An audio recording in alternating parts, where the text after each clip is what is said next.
اچھا، اس ویڈیو میں انشاءاللہ جو قرآن کا لغوی معجزہ آپ کو دکھانے لگا ہوں وہ صرف ایک لفظ کے استعمال اور عدم استعمال کی خوبصورتی ہے، اور وہ ہے سورہ توبہ، سورہ 9 کی آیت نمبر 55 اور 85 کو میں کمپیئر کروں گا۔ پہلے آیت نمبر 55 میں دیکھیں، ترجمے میں بتاتا ہوں۔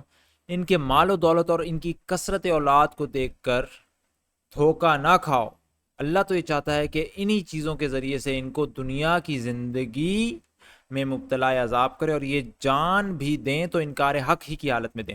ابھی دیکھیں دنیا کی زندگی، عربی میں دیکھیں حیات الدنیا، اس پہ غور کرنا ہے۔ اب اگلی آیت دکھاتا ہوں، آیت نمبر 85 اس سے ملتی جلتی آیت ہے۔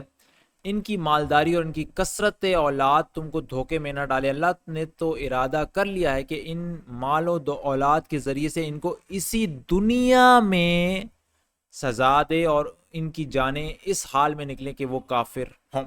اب یہاں پہ لکھا ہے، یہاں پہ عربی میں دیکھیں فی الدنیا، فرق دیکھا ہے کہ اللہ تو ان کے ذریعے سے ان کو اسی دنیا میں سزا دے، ٹھیک ہے، اسی دنیا میں، لیکن آیت نمبر 55 میں فرمایا ان کو اس کے ذریعے سے دنیا کی زندگی میں مبتلا ہے۔ اب دیکھیں ویسے تو کوئی فرق نہیں پڑتا، میں کہوں میں تمہیں اس دنیا میں عذاب دوں یا تمہیں اس دنیا کی زندگی میں عذاب دوں، ایک ہی بات ہے۔ لیکن اب دیکھیں قرآن کی خوبصورتی دیکھیں، یہاں پہ آیت نمبر 55 میں دنیا کی زندگی کہا، لیکن سورہ توبہ میں صرف آیت نمبر 85 میں صرف دنیا کا۔ اس کی خوبصورتی دیکھیں، پہلی بات تو یہ ہے کہ سورہ توبہ میں جہاں پہ سورہ آیت نمبر 55 میں جہاں پہ دنیا کی زندگی بھی ایڈ کیا ساتھ میں، آپ دیکھیں پچھلی آیت جو ہے وہ ایکچولی دنیا کے اندر کرنے والے کاموں کے، یعنی کہ گویا کہ زندگی چل رہی ہے، ابھی دنیا کے کام چل رہے ہیں، اس کا ذکر ہو رہا ہے۔ پچھلی آیت میں دیکھیں آپ، آیت نمبر 54 کے اندر دیکھیں، ان کے دیے ہوئے مال قبول نہ ہونے کی وجہ اس کے سوا نہیں ہے کہ انہوں نے اللہ اور اس کے رسول سے کفر کیا۔ دیکھیں اب ان کے کام کیا ہو رہے ہیں، اللہ رسول سے کفر کیا ہے۔ نماز، اب دیکھیں یہ بھی دنیاوی کام ہے، زندگی کا کام ہے، نماز کے لیے آتے ہیں تو کس مساتے ہوئے آتے ہیں، اور راہ خدا میں خرچ کرنا تو ہے تو بادل نہ خواستہ خرچ کرتے ہیں۔ تو یہاں پہ خرچ کرنا، نماز پڑھنا، کفر کرنا، دنیا کے کام چل رہے ہیں، یعنی گویا زندگی چل رہی ہے، تو یہاں پہ فرمایا دنیا کی زندگی۔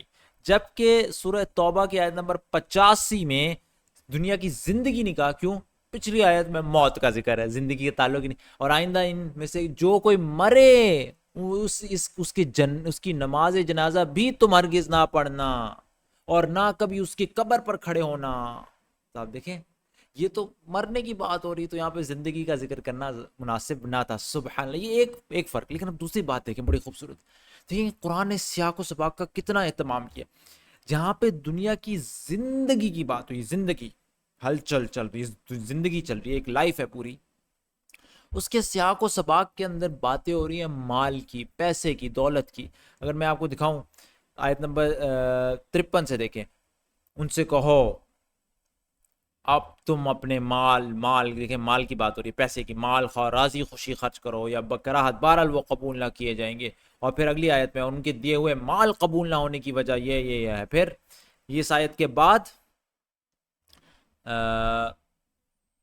یہ آیت نمبر 58، اے نبی ان میں سے بعض لوگ صدقات کی تقسیم پر تمہارے، تو کانٹیکسٹ مال کا ہے، مال تو یہاں پہ دنیا کی زندگی کیوں کہا؟ کیونکہ زندگی تو پیسے سے ہی چلتی ہے، انسان جیتا ہے، کھاتا ہے، پیتا ہے، رہتا ہے، سودا سلف خریدتا ہے، سارا زندگی تو اصل پیسے سے ہی چلتی ہے نا، کھانا پینا رہنا سہنا، تو یہ زندگی اس کو کہا گیا۔ جبکہ سورہ توبہ کے اندر اب غور کریں، آیت نمبر 85 کے اندر زندگی اس لیے نہیں کہا کہ سیاق و سباق میں جہاد اور لڑائی اور جھگڑا ہے۔ اب آپ دیکھیں آیت نمبر 83 سے دیکھیں، اور اگر اللہ ان کے درمیان تمہیں واپس لے جائے اور آئندہ ان میں سے کوئی گروہ جہاد کے لیے نکلنے کی تم سے اجازت مانگی تو صاف کہہ دینا اب تم میرے ساتھ ہرگز نہ چل سکتے اور نہ میری میت میں کسی دشمن سے لڑ سکتے۔ لڑنے اور جہاد کا کانٹیکسٹ ہے، تم نے پہلے بیٹھ رہنے کو پسند کیا تھا تو اب گھر بیٹھنے والوں ہی کے ساتھ بیٹھے رہو، ٹھیک ہے۔ اس کے بعد موت کی بات ہو رہی ہے، اور اس آیت کے بعد بھی دیکھیں جب کبھی کوئی صورت اس مضمون کی نازل ہوئی کہ اللہ کو مانو اور اس کے رسول کے ساتھ جہاد کرو، تو تم نے دیکھا کہ جو لوگ ان میں سے صاحب مقدرت تھے وہی تم سے درخواست کرنے لگے کہ جہاد کی شرکت سے معاف رکھا جائے۔